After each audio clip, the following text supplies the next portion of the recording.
My name's Lee Belau. Belau rhymes with halo, and I'm a retired U.S. Forest Service fire management officer.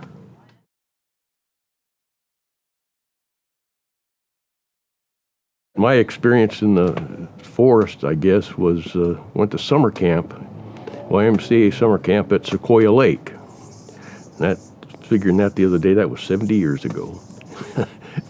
Well, I was born in South Dakota, and we moved to California in 1936 when I was 3 years old because of the Dust Bowl and the Depression.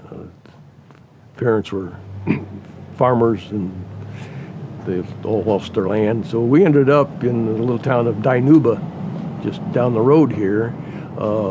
Ended up with, I think I had 3 aunts and uncles and grandparents, all ended up in Dinuba. My dad and 2 uncles worked for the Ford garage. Anyway, about 1947, my dad knew somebody that he'd known in Dinuba had moved to Dunsmuir and worked for the railroad. But the man, when he needed his car worked on, he'd drive from Dunsmuir to Dinuba so my dad could work on his car. And he decided that was a bunch of nonsense, and there was going to be a new Ford garage in Dunsmuir, so he talked my dad into coming and looking at it. My mother had they used to call it hay fever, allergies, just something terrible, and that was before antihistamines, and so she just suffered through the summers. We took that trip up to Dunsmuir and looked around and went over at the coast, and I remember we came back into the valley and my mother started sneezing and her eyes watered, and within a week we were getting packed up to move to Dunsmuir. When I got to Dunsmuir, I made friends with a fellow by the name of George Earhart, whose father was the district fire control assistant, and shortly after that they formed a Explorer Scout troop, and the scoutmaster was a fellow by the name of Irwin Bosworth, who was the district ranger at Dunsmuir at that time. He was the father of past Chief Dale Bosworth.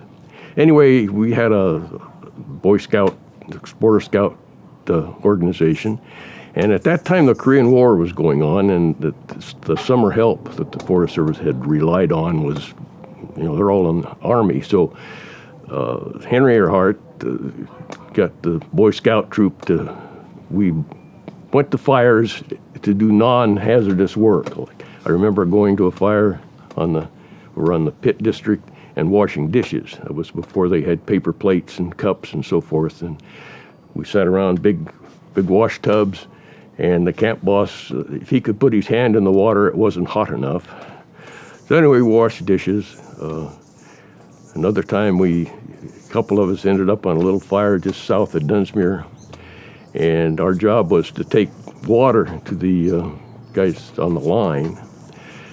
That's where I learned how much a gallon of water weighs, because we had the old 1-gallon canteens, 5 from each shoulder.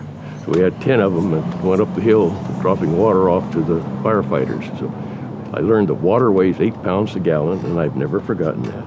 Anyway, that's where I kind of got slowly drawn into the Forest Service and the woods, if you will. But prior to that, I'd gone to my camp at Sequoia Lake, and that was about it, and family trips to the national park. Well, I worked 3 summers for the Forest Service at Dunsmuir, and then went into the military, drafted. I actually volunteered for the draft, but it was a draftee, and came out with the military with the GI Bill, of course, and decided I probably ought to do something with my life. I went to talk to the district ranger, which now is at Mount Shasta, and his advice to me was, he said, "Lee, you're a good worker, and as long as you do that, you'll always have a job. But if you go to school and learn why, you'll be the boss." And it's words of advice I guess I've passed on to my grandson here just last week. And ended up going to the University of Montana, or Montana State University at that time, at Missoula. Spent 3 years there, and summers back working at Mount Shasta and Dunsmuir area for the Forest Service. My first job after college was at a place called Harrison Gulch, which was on the Yola-Bola district of the Shasta Trinity out west of Red Bluff. But I got the job offer when I was in Missoula in the form of a telegram offering me a junior forester job at Harrison Gulch. I was going to, one of the classmates was somebody I'd worked with at Mount Shasta from Weed, and he'd also worked lots of summers on the Shasta Trinity Forest. So he laughed at me about Harrison Gulch, that's out in the middle of nowhere, and just gave me a bad time about it. About a week later, Bob got his telegram offering him a job at Hyam Palm. Now, Hyam Palm is west of Harrison Gulch, and when you get to Hyam Palm, you have to turn around and come back because the road ended. So I got the last laugh on that deal. Now, I started at Harrison Gulch. I was single, did timber sale preparation work primarily, had a neat ranger, one of the old timers. At the time was the only ranger in the region that had not gone to forestry school. He'd been went to Missoula to a 6-week, I think, ranger school. But he was an old timer and a hard taskmaster. He spent his hobby was looking for section corners. And if you were marking a timber sale or something on the weekends, you could be assured Clyde was out looking for section corners, but checking your work. I learned very rapidly that when he asked you a question, it didn't matter so much what your answer was as long as you could explain why you had made that decision. So he was interested in knowing that you didn't just wing it. One winter he started taking I forget, an orange drink that was supposed to keep you healthy. And if you got a cold, Clyde wanted to know if you'd been taking, I forget the name of the drink, but, and if you hadn't, he'd let you know you better start. The other thing is, and I followed his advice, we earned sick leave every pay period. And Clyde looked at that as a free insurance policy, and you should not use sick leave unless you were really, really sick. Remember an argument I got into, one of the fellow workers had a dental appointment in Reading. You know, it's 2 hours to Reading, or an hour to Reading, I guess. And so he was going to take his family and go shopping and go to the dentist, and planned on taking 8 hours of sick leave. And Clyde allowed us how he wasn't sick. And so they finally compromised that Alex could have 2 hours of sick leave for that whole day, and the rest of it was annual leave. But, you know, what I learned from that is it is a free policy, and I don't think I took more than 8 hours of sick leave in my whole career, 40 years. So I ended up, when I retired, you get paid for half of those hours. Anyway, it's some of the valuable things you learn from an old-timer who made clear you did it his way, and had a great time there. And then from there I went to the Los Padres, to San Luis Obispo. I remember in that office at Harrison Gulch, you could hear everybody, and Clyde, the ranger, had a loud voice. And I heard him talking to the deputy supervisor in Reading, and I heard my name mentioned. And then he yells at me to come in here. And he said, they want to know if you'll accept an assistant ranger job on the Los Padres. And I said, Los Padres? And he says, hell, you can't turn it down. Yeah, Joe, he'll take it. And so I was on my way to to San Luis Obispo, which was neat, because spent 3 years there as assistant ranger at San Luis. and met the neighboring ranger's daughter, and later married her, and that's Ann. Her dad was a district ranger on the Santa Maria district. In 1964, we got married in April, and I remember at Thanksgiving we came to Dunsmuir because my folks lived there, and bought a little desk that we put in the back of our car and hauled back to immediately get the job offer as ranger at Mount Shasta, which I accepted immediately, and we were back, moved into Mount Shasta during the big floods and so forth. We moved in during a snowstorm, but it had the severe flooding of '64 that damaged a lot of roads. And anyway, I got to go back to district ranger on the district I had grown up on, and many of the employees that I'd worked for, and as a summer employee, were there, and I was the boss. It was a great experience. It was a great bunch of people, and it was probably I always said 1964 was a great year for me. I got married and got the job of my dreams, and we were there for 6 years. Both my daughters were born in Mount Shasta.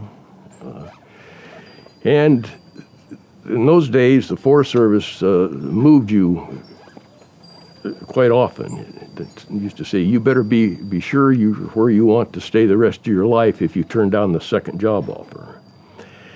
And I'd had a job offer to go to the San Bernardino because I'd been at Mount Shasta 6 years and it was time to move, according to the Forest Service. And I didn't take that job, had to lie about Ann was pregnant, and I said that the doctor didn't want her to move, which wasn't true, but the forest supervisor accepted it. The next job, they said, tell us what you'd think if it was a district way out in the backwaters of the Six Rivers. And they didn't offer the job, they just let me know that they're thinking about that, which scared me to death, with 2 little girls and at the end of the road. So when they called and said, how about, would you tell us what you think about Upper Lake? And I decided I probably better say yes and move on. So we went to Upper Lake as district ranger, Upper Lake on the Mendocino, and spent 6 years there. Learned lots of things like motorcycle enduro races. Never even heard of them, but there was 2 big ones on that district. The first year I was there must have been 2,000 motorcyclists. It rained. Half of them got stuck in the middle of the Eel River. The bikes were there for weeks until they could get them out. I learned a lot about enduros during that. I don't know what had happened before I got there, except they said, wait till the enduro in October. And I said, what's an enduro? And they said, you'll find out. And that's kind of what happened. They came and laid out their course and ride on the weekend at the campground and had their enduro. And we had a mess. And so I thought, I need to get a handle on this. And we went to a permit system and a co-op agreement to assure that they cleaned up afterwards. I think early on, during that control period, we had another rain during the event that we canceled, told them they couldn't go, and that was not a happy time. But as a result, we learned that they could lay out 2 courses, a dry course and a wet course, if they wanted. It worked fine. So it was a learning experience, but I think I was kind of successful at getting through that part of our life. Yeah, I'd been at Upper Lake for about 6 years and still was active in fire, even though I was a district ranger.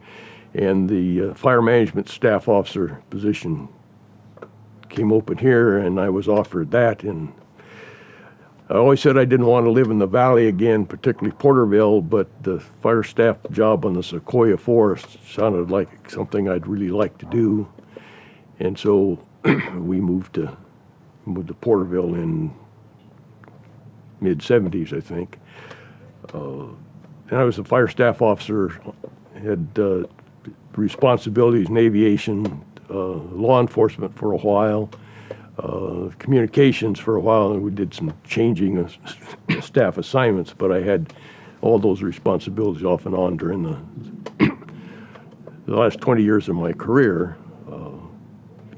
And it was a good job, good bunch of people, pretty active fire forest, and as we talked about, got involved with all the planning and those frustrations during that time.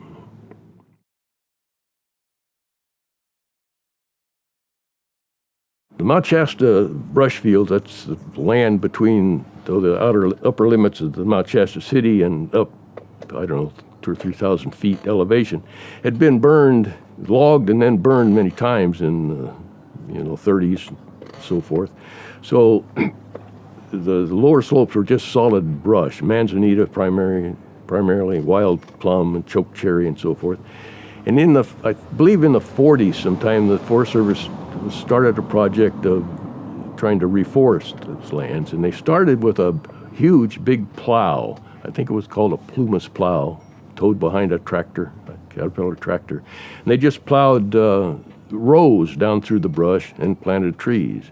I didn't get in on that was before my days, but then left it alone. And by the time by the 50s, that had all grown over, and those trees were, 4 or 5 feet tall, with the brush was 6 and 8 feet tall. So in the 50s, they started another project to see if we could reforest those brush fields. It started out by clearing 1/4 acre plots. I still know where those are. They're just outside the town of Mount Shasta, next to the Everett Highway, right inside the forest boundary. Remember that they planted what they called 3-0 stock. That's 3-year-old transplants, which were, big, long roots. Remember digging holes with shovels and planting those. That was not a very successful operation, but the trees, I think, did all right. They did all right because later on they started using herbicide to control the brush. But the next project was taking larger areas and windrowing the brush and then planting larger than 1/4 acre plots. You see that on the out on the Highway 89 and on the Everett Highway. Went from there to crushing, just driving a tractor back and forth and crushing the brush and then burning it. About that time, I was there, so it would have been 66 or so, the Southwest Experiment Station got involved, and the fellow that was heading up the project there, looking to use herbicides, was also advising the military in Vietnam. He'd go to Vietnam and advise the military on that Agent Orange project. And he'd come back and he'd try different mixes of chemicals and so forth on the brush fields to see how it was going to work. We got sprayed quite a bit with 2,4,5-D and 2,4,5-T and mixed with diesel sometimes, mostly applied by helicopter, and you flagged you had somebody on the ground, 2 people on the ground with flags to pace off space between the rows so the helicopter could not miss anything. So you got sprayed on every pass. I never got too excited about the Agent Orange causing all kinds of health problems because I'd been sprayed with it, and so did most of the employees, and I didn't know anybody with a problem or their kids. So I don't know. My conclusion was that it wasn't as bad as made out, but there's a lot of stories that went on in that time and the spraying. Remember one year the grasshoppers, we got an infestation of grasshoppers in the brush fields. And you'd go out there and you could almost see them. The little trees were there and the grasshoppers would jump on it, and when they crawled off, there was nothing but a twig in the ground. So we got to looking for help and found out that the Forest Service doesn't own grasshoppers. That if you're going to spray grasshoppers, you have to get a hold of the Agriculture Research Service.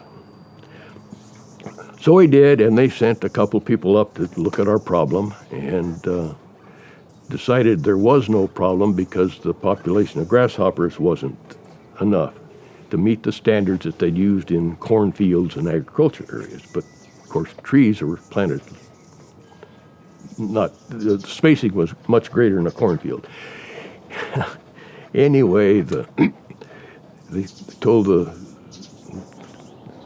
timber management officer that we didn't have enough grasshoppers to be a problem.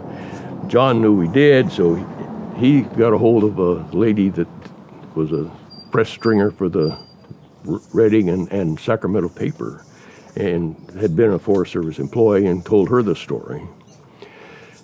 About the next day, I got a phone call from the forest supervisor in Reading, and he was angry that we had gone straight to the newspaper with this story and embarrassed a sister agency, and I shouldn't do that. When I went home, the phone rang again, and it was again the forest supervisor, because he had got home and picked up his copy of the Sacramento paper, and there was the same story in it. And then he was a little louder the second time.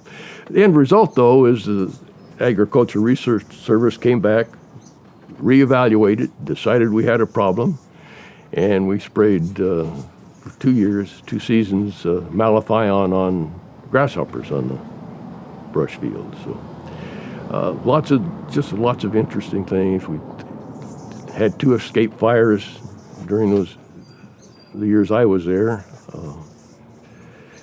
The first one, we called it the Yikes fire, because the fire management officer on the district at that time he was from the South, and the worst words when he got excited or mad, he'd say, "Yikes, Miss Agnes." And so I think Bob had said that when that fire got away, so we called it the Yikes fire. And Ann was across the canyon up towards Castle Lake with a camera. She was going to take pictures of the smoke and the burn, and she did. But when she got that series of pictures back, you could see not only did the smoke change direction, but you could see the clouds move in from the north, and it clouded up and went by. And we'd had a front go through, change the direction of the wind and the conditions of the fire, and it escaped.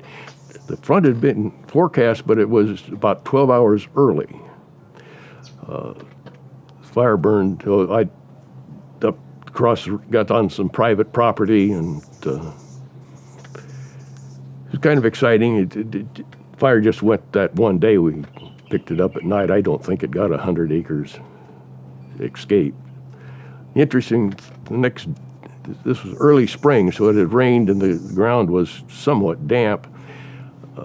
About 2 or 3 days later, after the fire had burned, I went up there, and the duff was on fire. The wind was back the other direction, and the unburned duff and material on the ground was burning. It was kind of a smoldering burn. There were no flames, but you could just watch the ashes progress across the landscape.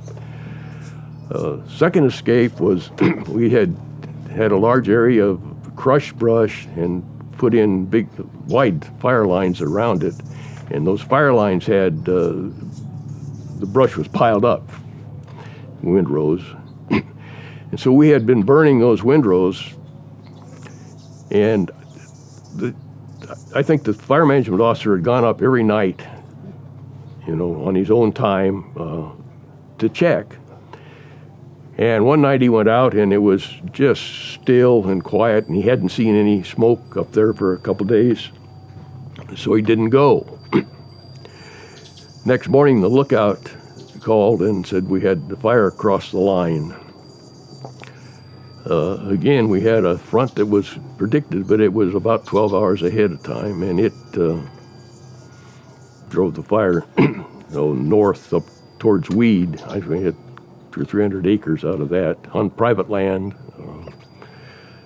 That got me a trip, me and Bob Gray, who was the fire management officer, to San Francisco to explain it to the regional forester, which nobody got fired, so I guess we decided we did all right. But burning on the mountain was, that mountain kind of creates its own weather,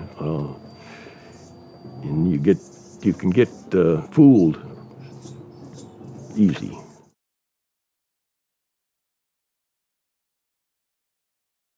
Well, once upon a time, when I first started working summers, fire training was, I think we went to a guard school, which was, you went out and they set up a little fire camp and taught you how to build line, chop brush, throw dirt, and mop up, put out fires. But there was no weather or fire behavior training at all. Most everybody was hired, had grown up in the woods and knew something about it. I was probably an exception. I didn't know much. But so the training was minimal. An example, the first summer I worked, I was by myself at the Dunsmuir Ranger Station, and I got sent to a fire, lightning fires over at Trinity Center. This first summer I'd worked. And I was given a crew of 2 loggers to go to a lightning fire. So we went up and built line and put the fire out, and I remember crawling around feeling that it was out, and we went home. The next morning, they woke me up because the lookout was reporting the fire was burning again.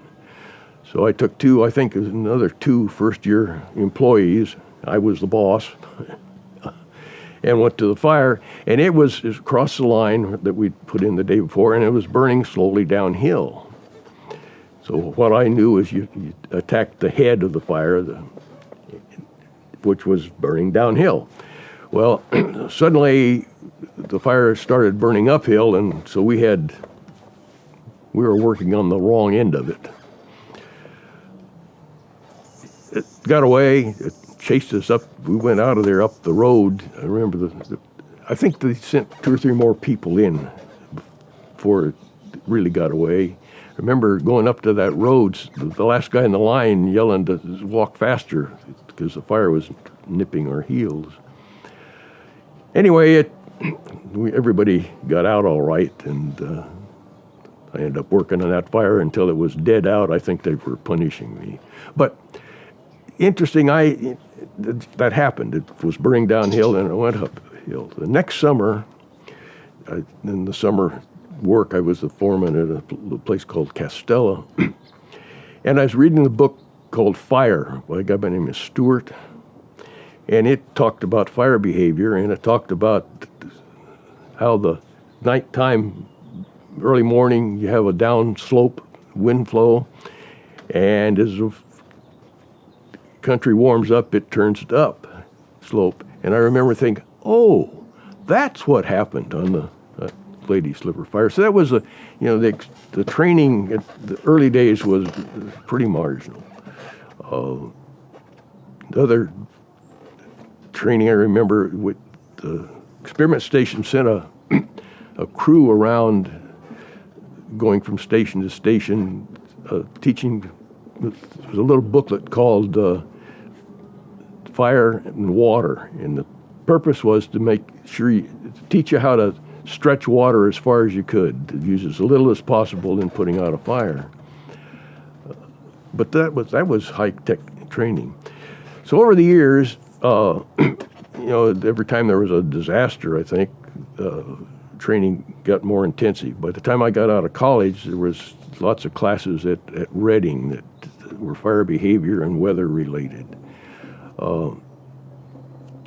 Sometime, and I don't remember the years, there was a fire in the Cleveland forest called the Inyaha fire that killed two Forest Service employees and some inmates. One of the Forest Service employees that was killed, I'd spent that summer with at the Pollard Flat guard station. I was the foreman, and he was the patrolman. Anyway, after that, and there had been some other fatalities, they started a program in the region called Fire Safety First. The teams went around and interviewed virtually everybody that went to fire, and in those days everybody in the Forest Service went to fire, and got the lists of things that you saw as problems. And then they went back and got together and made some recommendations, and then came back, which was to the people they talked to before, and said, is this what you meant, and will this fix it? So it was a intensive effort, and a lot of things got a lot better after that. That's when fire qualifications, I think, the red card, you couldn't fulfill a position on the fire unless you had certified training. They formed the regional fire teams. Now, when that happened, a couple other things happened, of course. About the same time, the firefighter retirement legislation was passed, so people with fire duties could retire. You could retire at 50, had to retire at 55. It cost you a little more in your pay for your retirement. But what that did is all those people that had been going to fires that didn't have a fire classification, they didn't get included in the firefighter retirement. So we kind of set up a two-tier organization in the Forest Service. Most of the people that weren't fires still took their fire jobs early on, but as time went, that got to be kind of a sore point. And then the fire qualifications meant lots of training, lots of time away from your main job in those, what we called the militia. It was non-fire people that went to fires when there was one.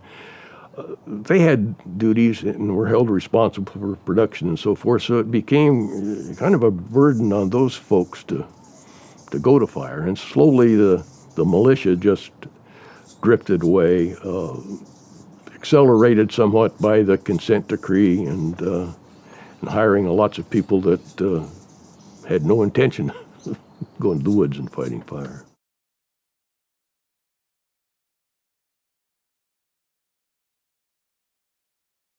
My first exposure, I think, to forest planning was when I was ranger at Mount Shasta, and they started what they called the multiple use plan, which really was a kind of a zoning plan where we divide the forest up into primary timber, primary recreation, and so forth. And it was just a general guide. The lines were between the different zones were just approximate. But it was, it gave you some guidance, and there was a plan. I think about 1984, I was on the Sequoia. The National Forest Planning Act was passed, and that required formal plans, public involvement, a big, long rule book of planning. And it took us, I think the whole staff worked on it. It was better than a year, I think, of agreeing and writing a plan, knowing full well that it was going to get opposed by the environmental groups, and particularly on the Sequoia forest, because historically, Sequoia had gone through, to my knowledge, the opening of the Kern Plateau, which they built some roads and started logging, and that caused a lot of uproar and protests. I don't think lawsuits at that time. Then there was Mineral King, which was a proposed Walt Disney ski area. That got a long ways down the road to development, and environmentalists got it put in the National Park Service. So there was another big waste of time. Just before I got here, the forest had worked on I think they called it the Little Kern Plan, which was to open up quite a bit of country in the upper Kern River. That got protested, and lo and behold, got put into a wilderness area. I remember soon after I got here, because the office I occupied, it got used to store the pile of management plan books that they got printed and delivered just about the time the law passed to turn it into a wilderness. So the forest had a lot of kind of bitter experience of failures of planning because of the organized environmental groups. Anyway, by the end of the forest plan, the first one, forest supervisor knew it would get appealed, and so he said, I'm going to rent Dodger Stadium, and we're going to get everybody that's interested together, and we're not going to come home until we get an agreement. Well, he didn't get Dodger Stadium, but he got a formal mediation team. Lots of state was involved, State Attorney General, Sierra Club, everybody involved. And I think they worked, I believe, about 2 years to agree to modify the forest plan, and they signed what they called the mediated settlement. And that became then, in addition to the forest plan, things on the Sequoia that were agreed to in the mediated settlement were the rules. The problem with that was that the environmental groups, they were protesting timber sales almost before the ink was dry on the agreement. So the Sequoia had a lot of, kind of bitter experience with planning. Then it got, soon after I retired, President Clinton declared a whole bunch of the forest, a lot of the forest, the Giant Sequoia National Monument. Now that didn't take any plan, didn't take any congressional hearings, it didn't take any public hearings, it just took some people who knew the right politicians, and he signed a decree creating the National Monument, which included, well, there's an argument. I say that the proclamation didn't preclude any logging. The environmental groups say it does. An example of that is when they started writing the monument plan that was required, they hired a facilitator to do collaboration. And the very first meeting, the lady went around and asked people what they felt and what their feelings were. And when it came to me, I said, I think that probably everybody in this room is not going to disagree greatly with how the giant sequoias should be managed and taken care of. The fight's going to be is how we do it. Because the minute you use mechanical means, logging, there'll be a protest. And they went on around the room. Well, 2 years later of this collaboration, the very last meeting, one of the environmentalists got up and said that he wanted to make it clear that if any part of this plan included putting a log on a truck, they would sue us. So that's kind of my disillusionment with planning, to the point that I now wonder whether or not public land, public forest can remain manageable in government ownership. I'd like to say that the foresters think in terms of 100 years for a rotation. Maybe it's less than that, but about 100 years. The politicians who control the money and a lot of the policy, the long-range planning of those people is 2 to 4 years. So I just get very disillusioned on the practicality of forest planning. Just recently, they're just about to come through with a new forest plan under new planning rules. I think the Sequoia, Sierra, and Inyo are kind of pilot projects for that. And that plan hasn't even been signed yet, and the environmentalists are trying to get most of the Sierra forest declared a national monument by proclamation. Now that, it just is, to me, makes it very doubtful that we can survive. The national forest is being multiple use lands will survive unless there's something major happens.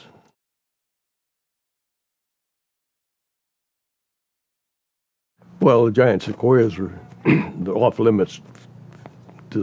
We didn't cut any, and you took special precautions when they got hit by lightning. I remember at least one time we hired or borrowed a climber from the park to go up the tree to put out the lightning fire. So they always had special protection, and there was never any threat to log them. The big fight started when we decided to do some removal of whitewoods out of a giant sequoia grove. And that raised the righteous wrath of the local eco-elite. In fact, a picture of 3 big giant sequoias surrounded by logging and no other vegetation were in the National Geographic. I think there was a cover of the National Geographic one time. Those got known as the Three Sisters, and the Sierra Club has shown that picture forever and ever. If you go up there today, the thing is so overgrown with second growth, it desperately needs to be thinned and taken care of, but you can't even mention getting a chainsaw near that without the world coming unglued. It's really sad, because now the trees are in much greater threat than they ever were before. In fact, I think the big fire that came across on the Sierra, called the Rough Fire 2 years ago, actually got into some groves and killed a couple of the big trees someplace. I haven't gone to see that, but they laid 2 miles of hose down to a big tree, historic big tree, to keep it from burning. So, the Forest Service is not an enemy of the giant sequoias.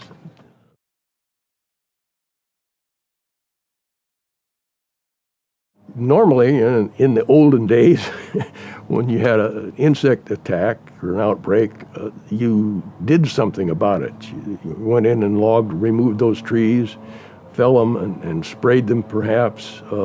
But you aggressively went to control the outbreak and get rid of the beetles before the population built up. I don't know with this drought and as weak as, well, you end up with 2 things. You hadn't logged for about 10 or 15 years, so the stands are very crowded.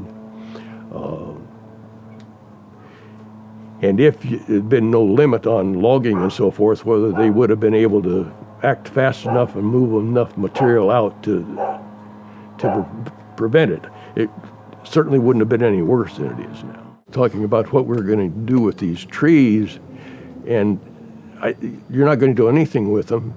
By the time, even if the mill had the capacity to handle them, which they don't, because there's only one sawmill in the whole south half of this state. That's the one down here at Terabella. By the time the Forest Service got a sale out, it would have been appealed and probably gone to court, and those trees would be worthless. But I think they deteriorate about 1/3 of value a year, so in 3 years they're of no value. So, the problem is how you're going to live with this mess. And it's horrible. It's as bad on this forest as it was at Bass Lake, if not worse. So I don't know where that's going to go. It's going to affect life on the forest and in the monument, where they get into a fight if they even think about hauling anything out of there. So that means you're going to have a forest full of snags, which makes fighting fire or using the land extremely dangerous as the years go by.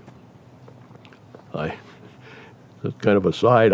Snags and me have been a major issue for a long time. I can remember early on, before I worked, when it was seasonal, I think I was at the Dunsmuir Ranger Station one night or evening when they brought a smoke jumper in that had been injured running from a falling snag, and he fell and put his hands down in the ashes.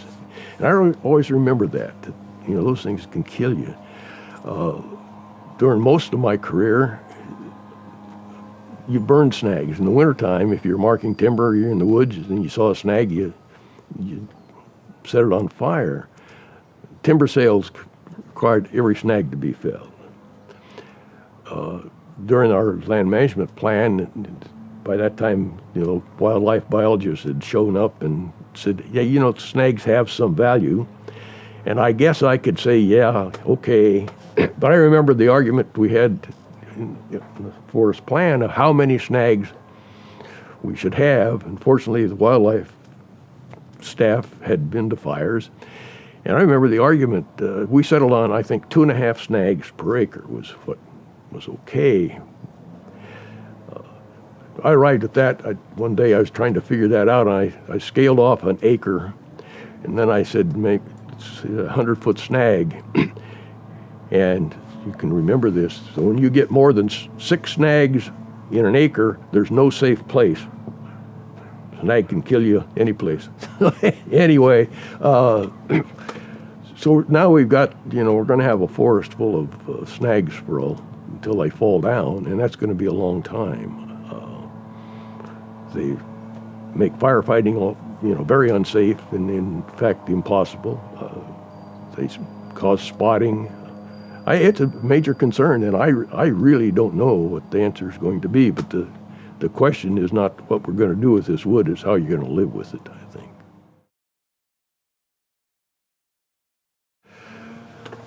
Frankly, none. From my point of view, you're dealing with a group of people whose national goal is to stop any commercial use of products from public lands. That's the Sierra Club's stated goal.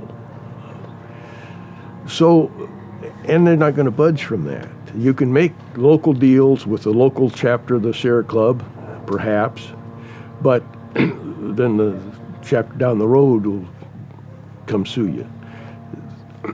So I just think it's, I wish we could concentrate on beating them, not trying to figure out how to get along. I've gone to the point that I usually don't call them environmentalists. I got tired of that because I think I'm an environmentalist.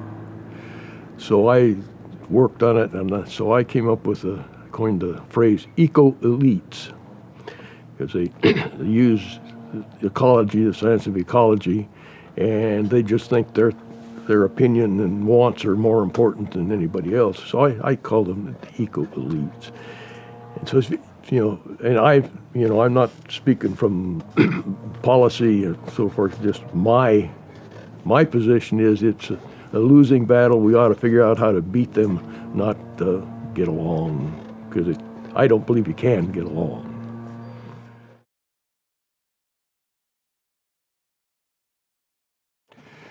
I think they should think long and hard about it. They should work as many summers as they could in the field to really understand if that's what they want to do. That gets to be a problem because, you know, the summer season, particularly in the fire business, doesn't coincide any longer with the school year. That's one thing I'm not a big fan of theory of global warming, but I can tell you that the fire seasons are at least twice as long as they used to be. We got along at Mount Shasta by hiring local kids during the summer. And I used to think that if I can get through Labor Day, it's going to be all right. And that went up in smoke in, I think, siege of 1984 when the state caught fire on Labor Day. So you know, and I don't know what the possibilities and the job availability and so forth in private industry. But as I said earlier, I get real discouraged about what's happening as far as forest management on the public lands. They're rapidly getting more wilderness, more monuments and so forth, and more restrictions, more lawsuits. So I'd think carefully before I encourage anybody to get into the forestry field. Now, there'd be wildlife management or some of those things might have some appeal, but I worry about the future of the field of forestry, frankly.